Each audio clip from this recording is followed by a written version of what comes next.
Pada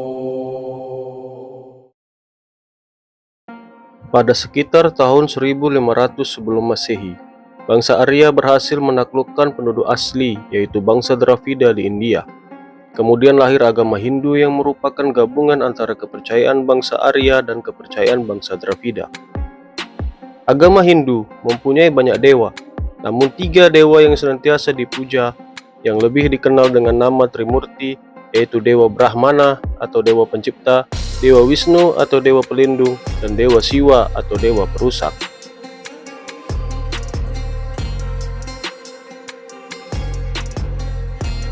Menurut agama Hindu, manusia yang hidup sekarang ini merupakan reinkarnasi dari kehidupan sebelumnya.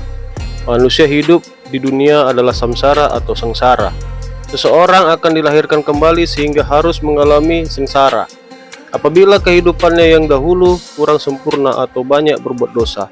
Agama Hindu mengajarkan bahwa tujuan manusia adalah menyatu kembali kepada sumber dari segala sumber yang ada, yakni Brahman. Karena hidup merupakan penderitaan, maka tujuan yang hendak dicapai adalah bagaimana agar seseorang terhindar dari dilahirkan kembali supaya tidak mengalami penderitaan. Untuk itu, tujuan yang hendak diraih adalah moksa, yaitu terbebas dari kelahiran kembali. Ada 4 kasta dalam agama Hindu yang membedakan antara golongan satu dengan lainnya.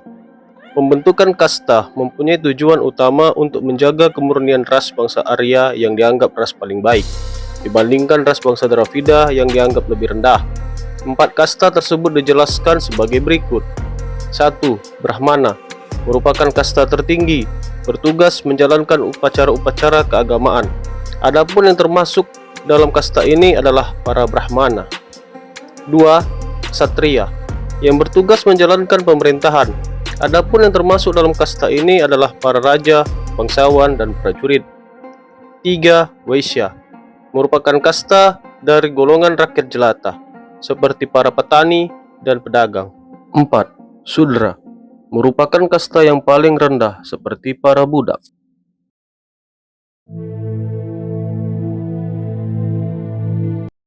Pada awal mulanya, Buddha bukan sebuah agama, tetapi hanya merupakan suatu paham baru dalam agama Hindu yang disebut Buddhisme. Muncul sebagai protes terhadap perbedaan kasta, terutama kasta Brahmana yang dianggap terlalu banyak mempunyai hak-hak istimewa, dan kasta-kasta lain yang dianggap terlalu membedakan kedudukan seseorang. Semua itu dipandang kurang adil.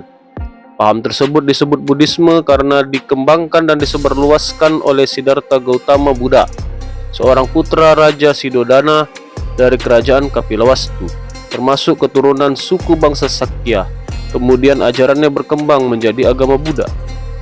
Konsep agama Buddha mengajarkan bahwa hidup adalah menderita, dan penderitaan itu terjadi karena ketidaktahuan manusia akan kebenaran yang hakiki, kebenaran yang mutlak. Namun ada jalan keluar untuk mengentas manusia dari ketidaktahuan atau avidya, yaitu melalui jalan kebenaran yang harus ditempuh manusia selama hidupnya. Penganut agama Buddha percaya bahwa tujuan hidup manusia di dunia adalah menghentikan reinkarnasi, karena reinkarnasi adalah penderitaan atau samsara yang bersifat sementara. Sedangkan penderitaan sebenarnya adalah apabila seseorang terus-menerus mengalami reinkarnasi atau selalu dilahirkan kembali ke dunia, yang berarti terus-menerus mengalami penderitaan.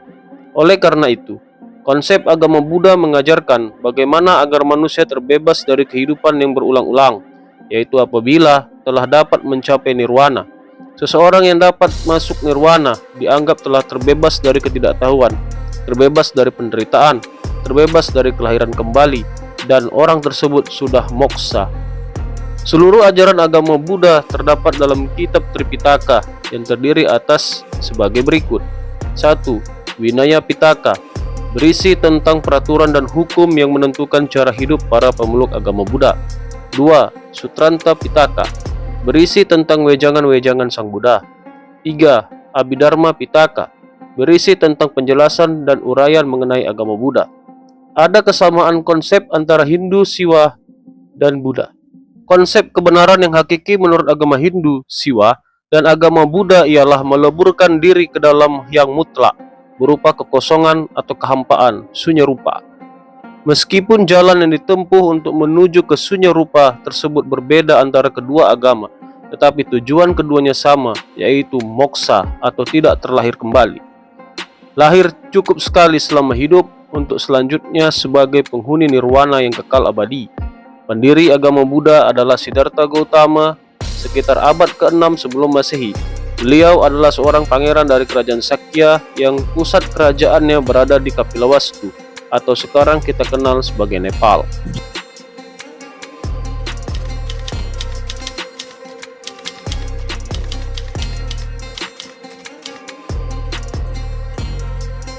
Masuknya agama Hindu dan Buddha ke Indonesia berawal melalui jalur perdagangan.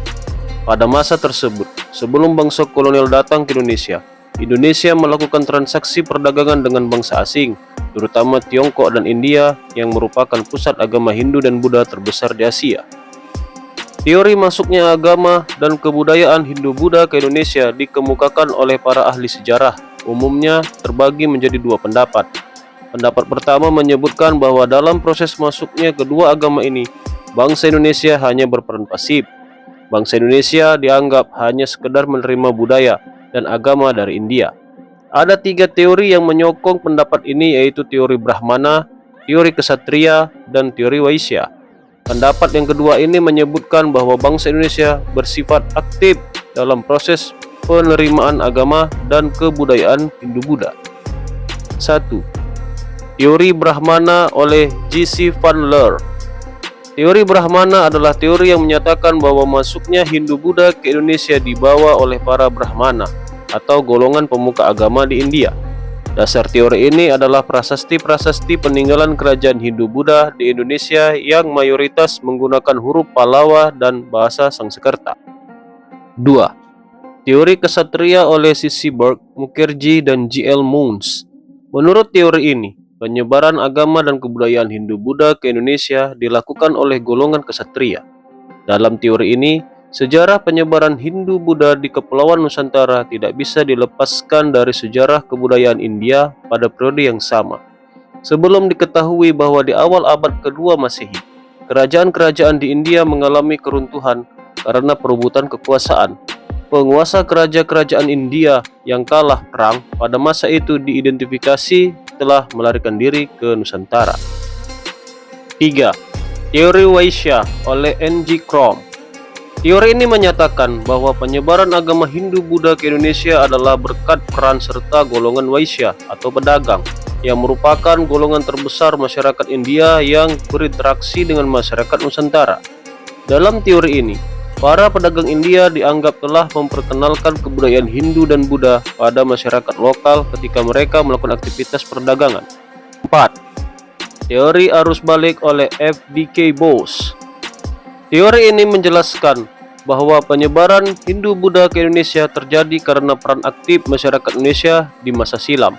Menurut Bose, pengenalan Hindu-Buddha pertama kali memang dibawa oleh orang-orang India kepada orang Indonesia, yang kemudian orang-orang tersebut tertarik untuk mempelajari kedua agama ini secara langsung dari negeri asalnya, yaitu India. Mereka berangkat dan menimba ilmu ke sana, dan ketika kembali mereka kemudian mengajarkan apa yang telah diperolehnya pada masyarakat. 5. Teori Sudra oleh Van Weber. Teori Sudra ini menerangkan bahwa penyebaran agama Hindu-Buddha di Indonesia diawali oleh para kaum Sudra atau kaum Buddha yang bermigrasi ke wilayah Nusantara.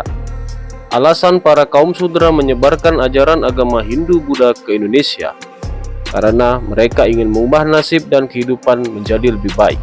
Apabila di negara India, para kaum Sudra hanya menjadi seorang Buddha. Namun, ketika sampai di Nusantara, mereka memperoleh kedudukan yang lebih baik dan lebih dihargai oleh masyarakat.